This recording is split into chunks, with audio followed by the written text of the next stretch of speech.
안녕하세요. 비트인 성형외과 이재원 원장입니다.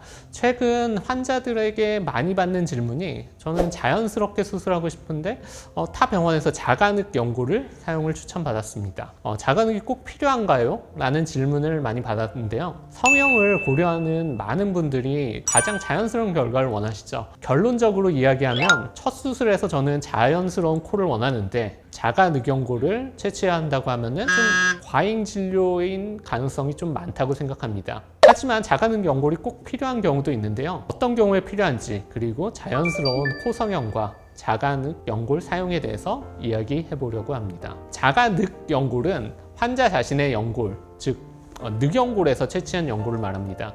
이 연골은 특히 강한 구조적인 지지가 필요하거나 코의 모양을 크게 변경해야 될 때 사용합니다. 그런데 최근 다른 병원 상담을 다녀오신 환자들이 자가늑 연골을 추천받았고 자가늑으로 수술해야 안 무너진다, 그런 이야기를 듣고 오시는 경우가 많아진 것 같습니다.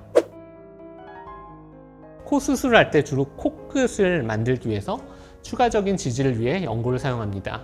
사용할 수 있는 자신의 몸에서 채취 가능한 연골은 코 안쪽에 이제 비중격, 그리고 귀연골, 늑연골 등이 있습니다. 전통적으로 이전부터 많이 사용하는 경우는 비중격, 귀연골이었습니다. 최근에 비중격, 귀연골로 사용을 계획한 환자에게 가장 많이 듣는 질문 중에 하나가 비중격이나 귀연골을 사용하면 또 다시 이제 처지지 않느냐인 것입니다. 이전에는 단순히 연골을 채취해서 코끝에 얹어주거나 구조를 튼튼하게 만들지는 않았기 때문에 처지거나 코끝 높이가 낮아지는 점이 다소 있었다고 보입니다. 하지만 비중격, 귀연골로도 튼튼한 지지 구조나 코끝의 각도를 이제 내려서 고정하는 등의 기초를 잘 만들어 준 다음에 높이를 만들어 주면 충분히 자연스럽고 또렷한 코끝을 만들 수 있습니다. 만약 똑같은 결과를 만드는데 자가늑 연골을 사용한다면 분명히 저는 과잉 진료라고 생각됩니다.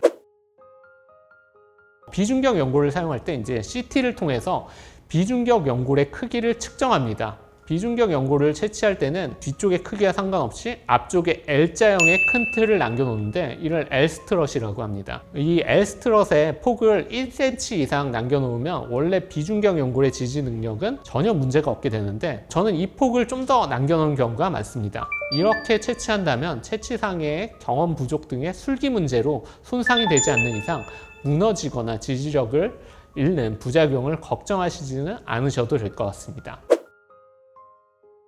하지만 자가늑 연골을 사용해야 되는 경우는 수술 받는 사람의 개별적인 상황에 따라서 좀 다를 수 있습니다.